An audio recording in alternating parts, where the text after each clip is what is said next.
Israelis aren't just settlers in Israel. They're moving and colonizing the world. Parts of their town are being taken over.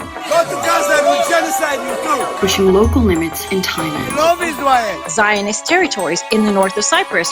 From backpacking trails in South and Southeast Asia Shoulder a backpack and disappear into the world. to quiet European mountain towns, you'll find Israelis. We've mostly seen them take two forms: the war criminals fresh from service, And then they go to detox in India. and the liberals fleeing what they claim is a failing democracy. Progetto Baita hanno contribuito ad evitare lo On the surface, they couldn't seem more different. But watch how they move through the world, and you can see how Zionism produces a particular relationship to land and other people. One that is exploitative and violent, and that is not limited to Palestine. Between the two, one shows us how settlers act, and the other, how they think.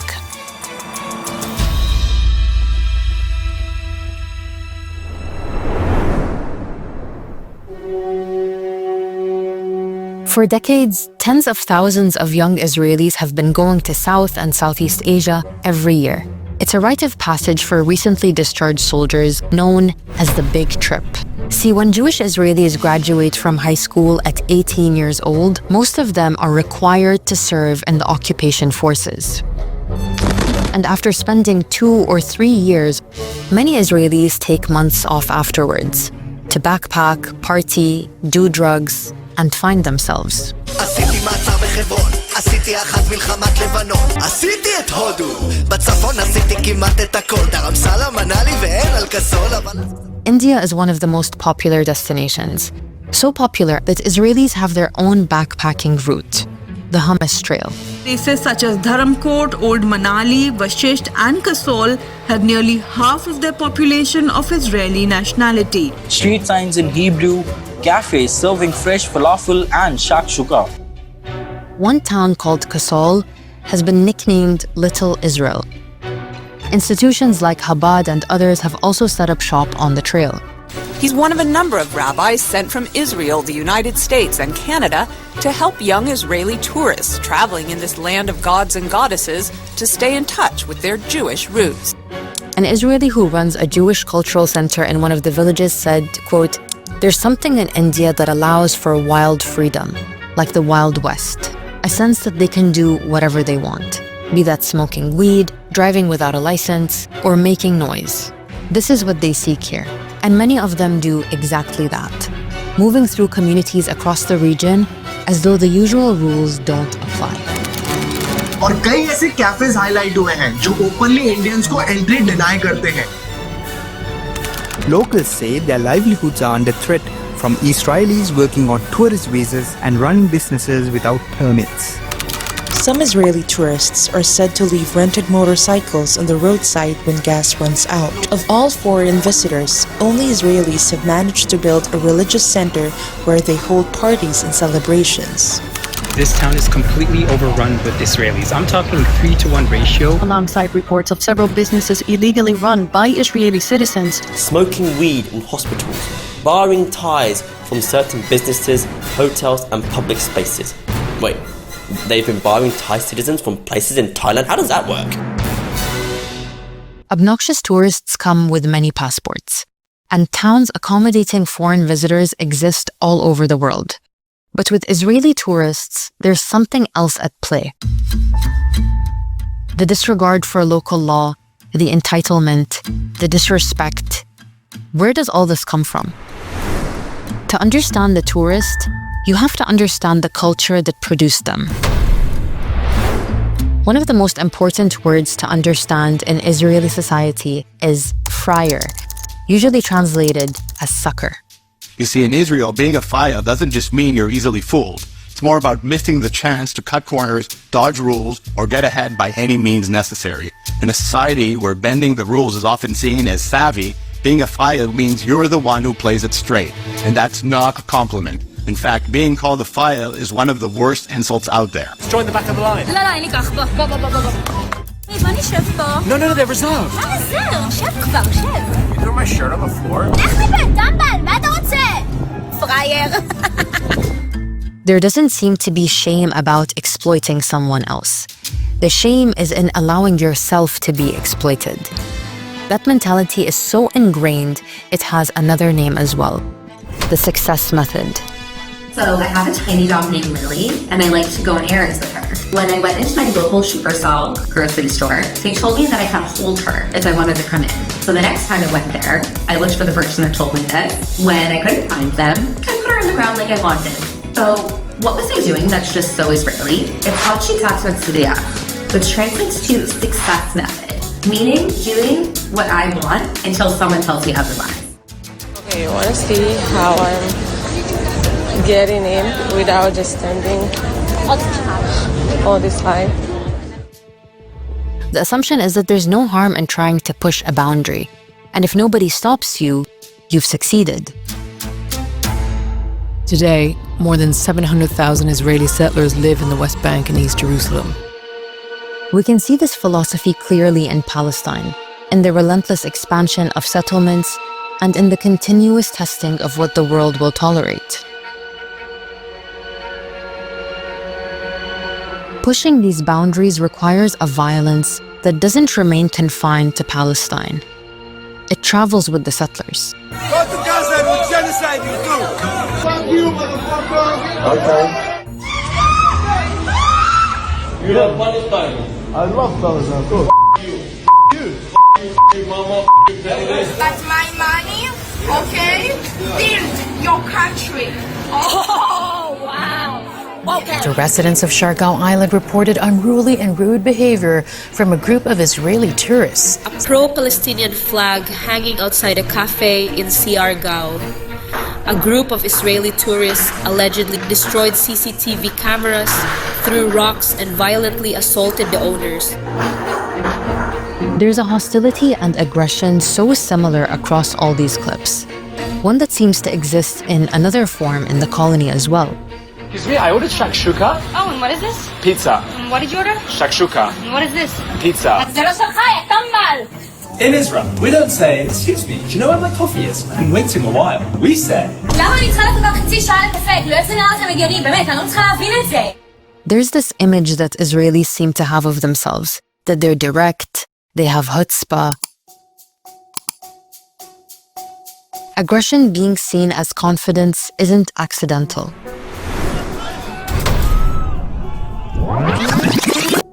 For centuries in Europe, Jews were stereotyped as weak, pale, and frail. Early Zionists internalized that image, speaking with contempt about this old Jew, and calling instead for a new Jew, one of a muscular Judaism, who was powerful, assertive, and strong enough to colonize Palestine. The contempt for weakness ran so deep that many Holocaust survivors were looked down upon for, quote, going like lambs to the slaughter. Israel was founded on extreme violence, and none of it was that long ago. The settlers of today are likely the children and grandchildren of the criminals behind the Nakba, who have since carried out many more crimes. So long as it is a settler colony, violence will be its culture, living in the DNA of its settlers. So are we surprised that this behavior is exhibited abroad?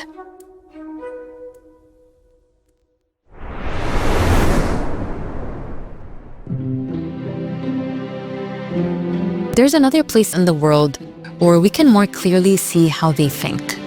A place that isn't exotic and different, but among people they recognize as their peers. And it's here where a different kind of settler lives. One who is polite and by the book, and who reveals how Zionism sees any land, regardless of the race of who it belongs to.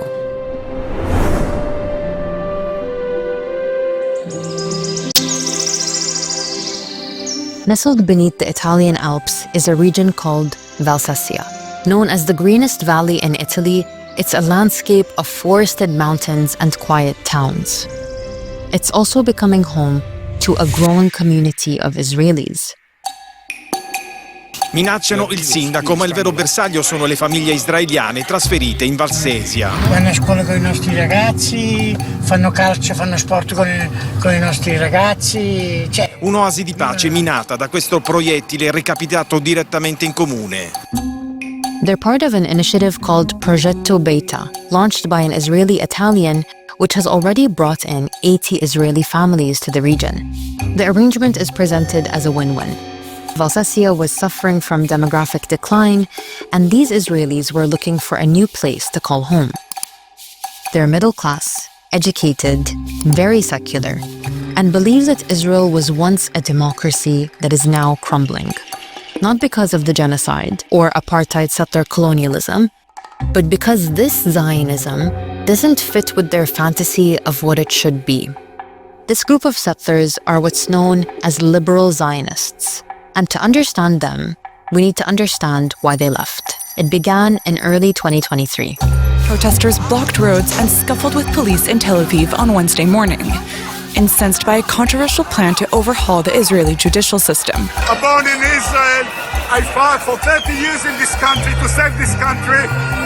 Now I'm fighting against the dictatorship. It's going to happen. A judicial reform had hundreds of thousands of Israelis out in the streets, mostly secular Jews.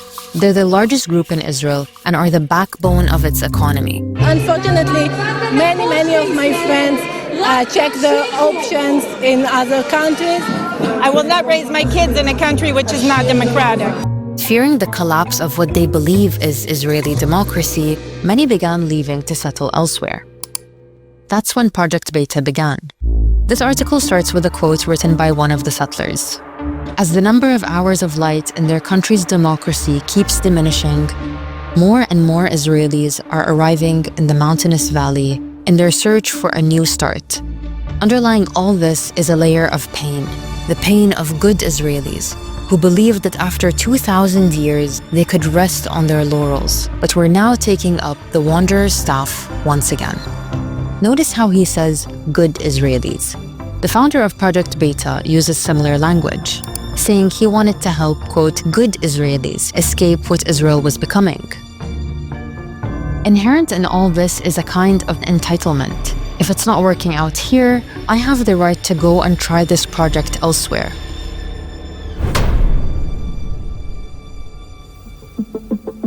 Zionism claims it is a movement of return, and yet all these people who acknowledge how essential they are to the makeup of the colony feel comfortable abandoning the project to try it elsewhere. The settler mentality is not bound to Palestine. That was just a convenient narrative. You can hear it in how they talk about the town they've moved to in Italy. There's something virginal about this place, in the sense of innocent but also open. It wants to be fertilized. Notice that the valley isn't described as an existing home with its own history, which goes back for centuries. And you can hear it in how they talk about Palestine, the land they claim is their homeland. With all due respect for the talk about the beautiful land of Israel, Israel is perhaps beautiful compared to Syria or Saudi Arabia, but Europe and the Alps are a different world. This is not surprising when every settler quoted in the article is a settler from somewhere else.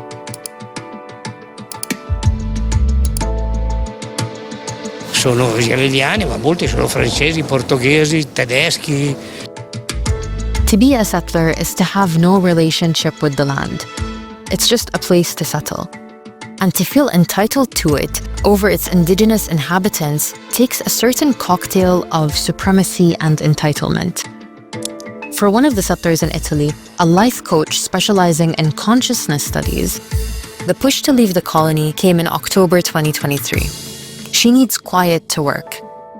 And when she realized that she'd have to give courses from her safe room, she decided to leave. The biggest threat to Israel is religion, and it's a threat that cannot be resolved. And when it comes into confrontation with a conflict over land, that's a place I can no longer live in. There's so much to unpack there, but the biggest takeaway is how far removed she is from reality, and from how she is a settler and not a victim. Where does this victimization come from? Tens of thousands of Israeli high school students fly to Poland each year to learn firsthand about the Holocaust. זה בעיקרון מה שאני רוצה להרגיש במסע, את התחושה של לא לסלוח ולא לשכוח. Israeli children are immersed from an early age in stories of exile, persecution, and catastrophe.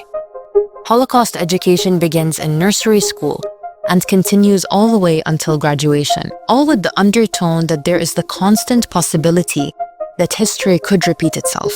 מלבד זה יוצא איתכם גם מאבטחים, יוצאים איתכם מאבטחים. המאבטחים לא יאפשרו לכם ליצור שום קשר עם האוכלוסייה המקומית. תפגשו שם אנשים שלא אוהבים אותנו. זה כאילו היכולת שלנו, שאתה יודע שאף אחד לא סובל אותך, אבל אתה גאה בזה.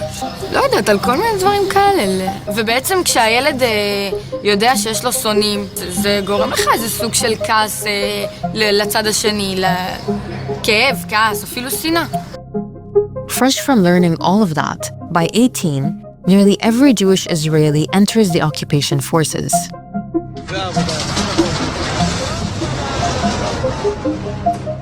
It's this perpetual victimhood that makes soldiers who have committed war crimes still believe in the Zionist project.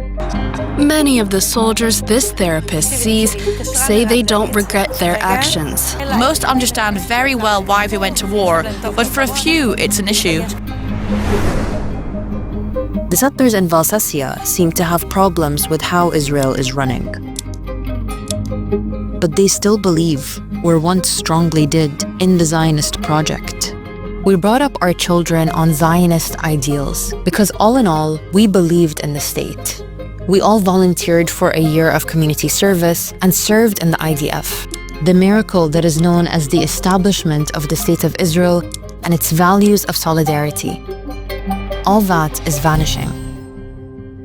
Most settlers in the article seem to think this way, that the problem is Netanyahu's government, religious extremism, the occupation, not the concept of a settler colonial ethno-state. These people haven't rejected Zionism. They just think it's gone off course.